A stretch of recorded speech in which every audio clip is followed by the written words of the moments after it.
Olá, eu me chamo Isaac Torquato. O tema do nosso vídeo de hoje é a primeira Constituição do Brasil, de 1824.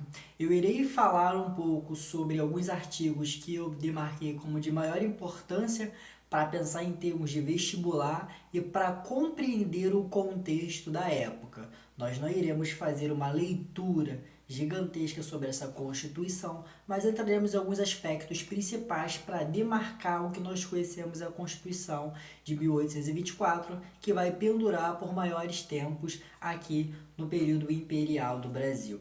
Eu sou Isaac Torquato, eu tenho formação em História pela Universidade Federal Rural do Rio de Janeiro e hoje eu irei explicar um pouco o que foi essa Constituição de 1824. Pessoal, note, primeiramente, a gente tem que se destacar o quê? O que é uma Constituição? Qual é a função de uma Constituição e para que serve uma Constituição? A Constituição, ela vai demarcar o que nós conhecemos como a carta de maior poder sobre determinado território de forma legislativa. É dentro de uma Constituição que nós encontramos todos os direitos e os deveres de determinados cidadãos, determinadas práticas sociais, de como aquela estrutura social deve ser organizada. Isso nunca pode deixar de ser destacado. Falar em Constituição é falar sobre a Carta Maior e todos os direitos e deveres de determinados povos e nações.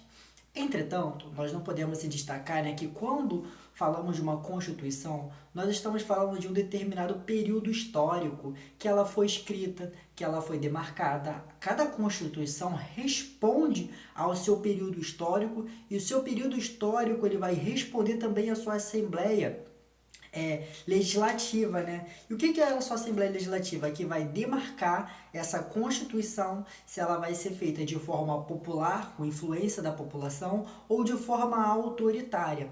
E aí que nós entramos no primeiro conceito, que é a Constituição de 1824, ela foi outorgada. O que significa outorgada e não promulgada, como outras constituições?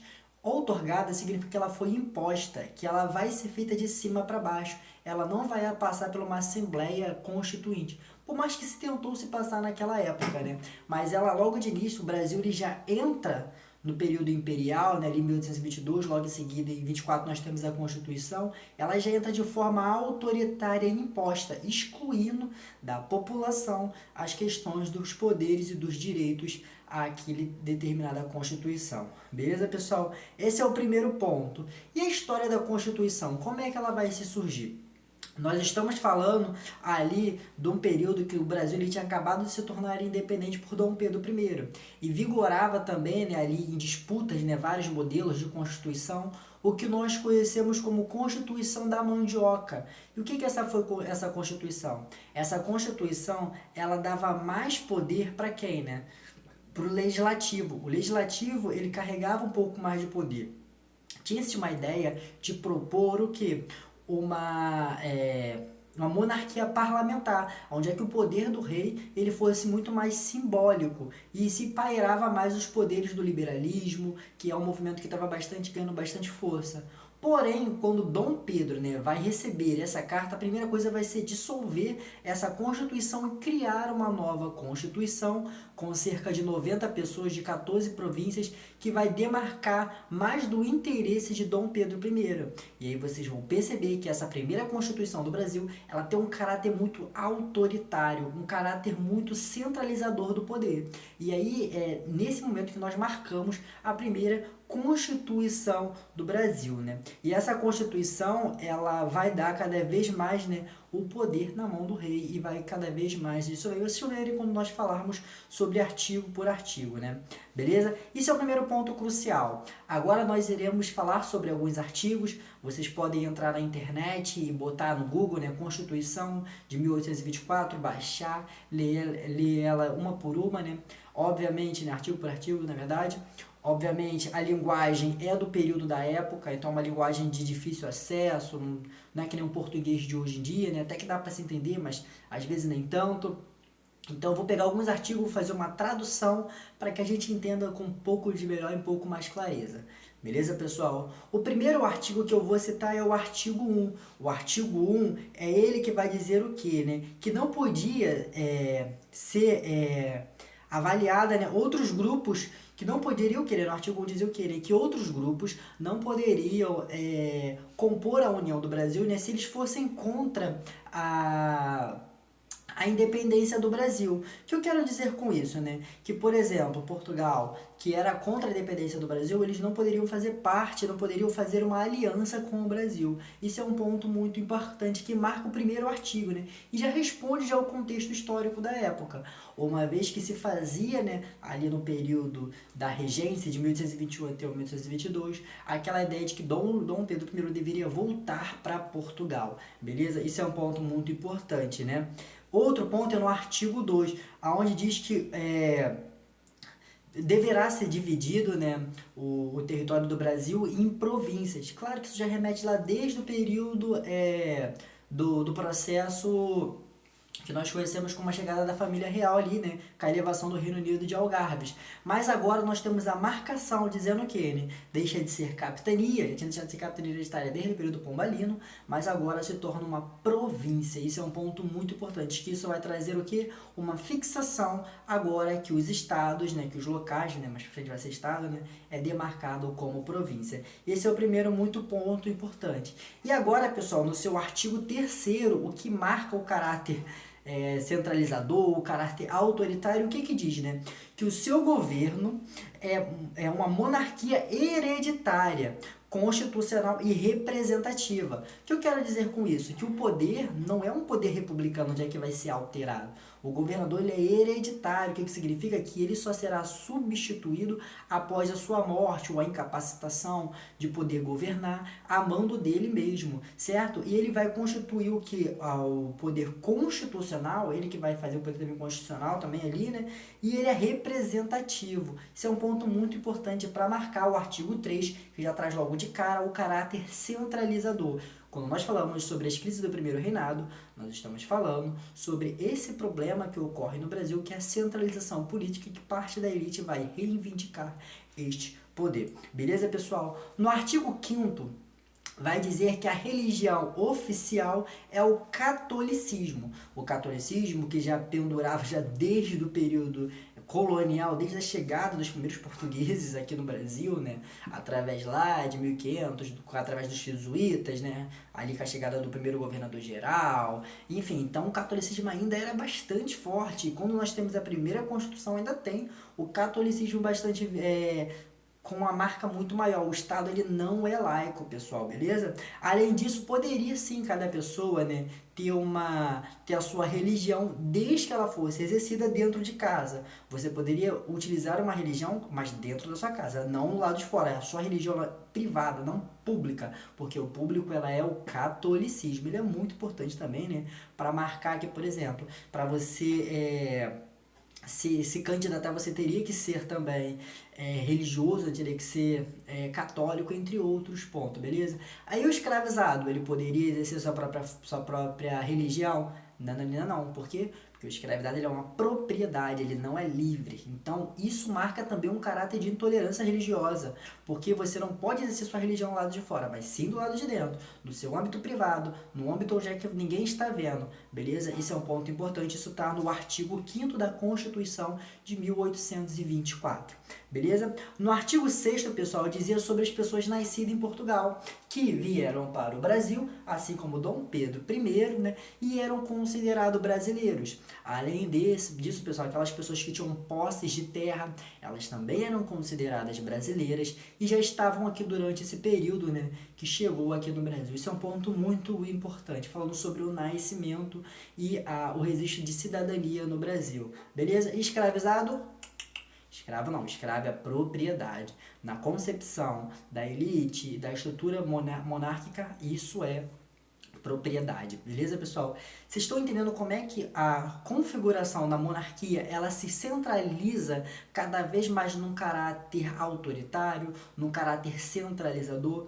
Então, pessoal, falando de independência, a gente fala de independência para quem, né? Já que essas séries de legislações, essa série de artigos, incisos, mostra que o Brasil ele está num caráter extremamente centralizador e autoritário. Então, a gente sempre se pergunta na história, né? Independência para quem? Liberdade para quem? beleza? Isso é um ponto muito importante. Outro ponto, pessoal, é no seu artigo 10º, e inclusive esse é o ponto principal quando nós falamos sobre a Constituição de 1824, que o poder era dividido em quatro. O poder era dividido, lembra lá dos três poderes, né, do Montesquieu, como executivo, legislativo e judiciário?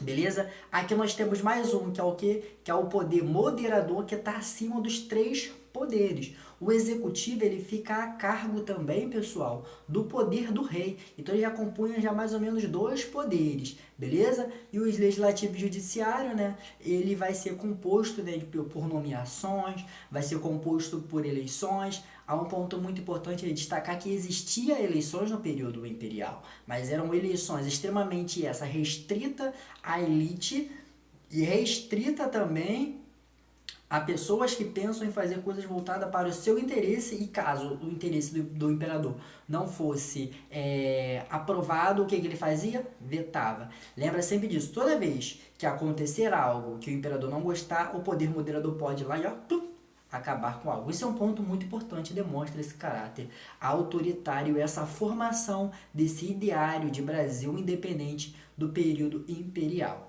Beleza, pessoal? Além disso, no 13º artigo, né, as assembleias e a delegação com a ascensão do imperador. Então, quem fazia as sessões, né, ali das assembleias era o próprio imperador, beleza? Né? Era ele que promulgava também. Isso é um ponto muito importante.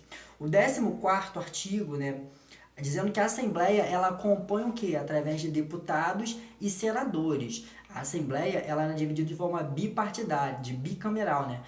Que tinham os deputados e tinham os senadores. Os senadores eles eram vitalícios, nomeados pelo imperador, obviamente, né? E eles que compunham todo esse processo legislativo do império. Ah, e se não gostou? Se lançou alguma lei que o imperador não gostou?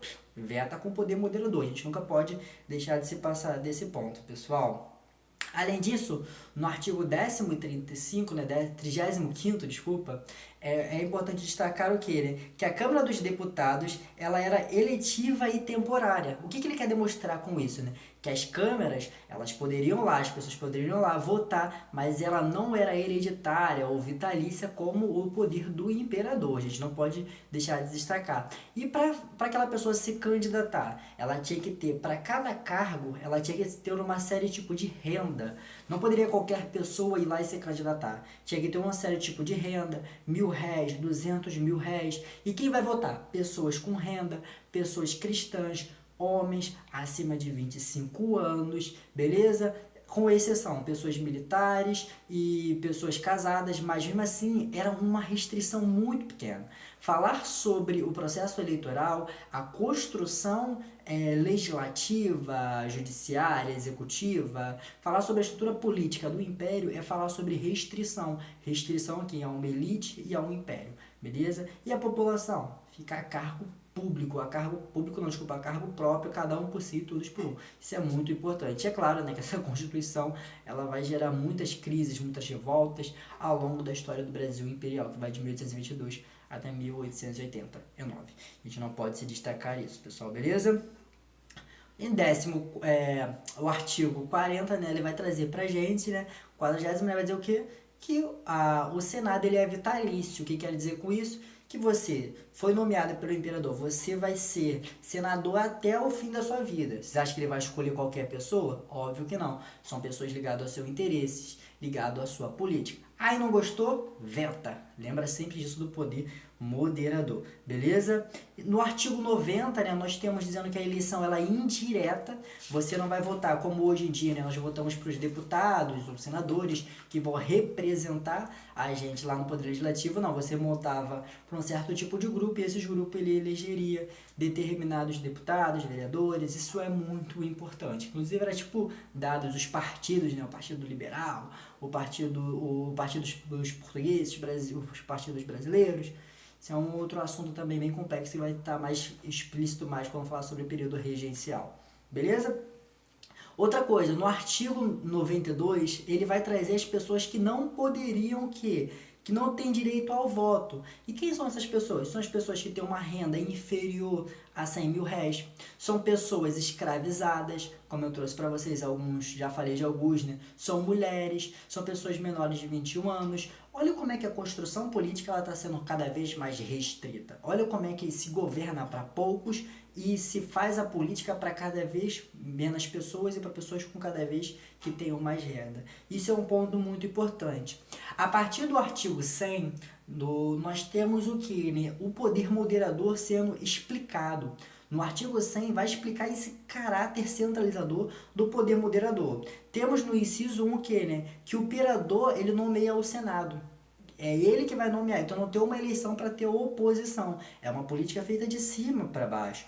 No inciso 4 nós temos o que? Né? A força das províncias, que por exemplo, as províncias foi de contra o imperador pode ir lá e cortar as províncias. Pode dissolver também, né? A Câmara, no artigo 5º, nós temos o que? Né? Perdoar penas, beleza? Por exemplo, aconteceu algum crime, o imperador ele pode ir lá e perdoar a pena. Olha como é que ele, na teoria, essa Constituição, ela está sendo totalmente submetida, beleza? Além disso, né, ele pode também conceder a anistia no inciso 9º. Isso é um ponto muito importante. A partir do artigo 100, mostra esse caráter centralizador. No artigo 102, nós temos o que, né? Que o imperador é o chefe do poder executivo. Temos o legislativo, o judiciário, o executivo, o legislativo, o judiciário e o moderador. Ele já compõe dois. Quem são esses dois? É o executivo e o moderador, já compõe ele. Isso aí é uma forma para mascarar, tentar dizer que existe um poder, mas era ele que compõe, beleza? No artigo 102, né, que é muito 121, desculpa, que é muito importante, né, que a gente lá para frente vai ver o golpe da maioridade dizendo que o imperador ele só era maior de idade a partir dos 21 anos de idade. Antes disso, você não era maior de idade, as pessoas não eram consideradas maior de idade, mas através do golpe da maioridade nós temos isso, né? Através de uma crise lá entre as duas alas políticas aqui no Brasil, beleza? No artigo 122, o governo, por uma regência com os... por exemplo, no artigo 122, né? O que vai nos mostrar, né? Que caso o governador ele não consiga exercer a função, quem tem que governar era quem? Era uma regência. E quem era essa regência? O parente mais próximo. Por exemplo, quando Dom Pedro I ele volta para Portugal, né? Em 1831, quem deveria governar era uma regência de um parente mais próximo, né? Mas vimos que aconteceu algum problema ali, quem vai governar vai ser outras partes da elite. Beleza? E o imperador, né, a partir do artigo 154, né, o imperador pode o quê? Suspender o poder judiciário. Então, se fizer alguma coisa que o imperador não gosta, ele pode suspender o poder judiciário.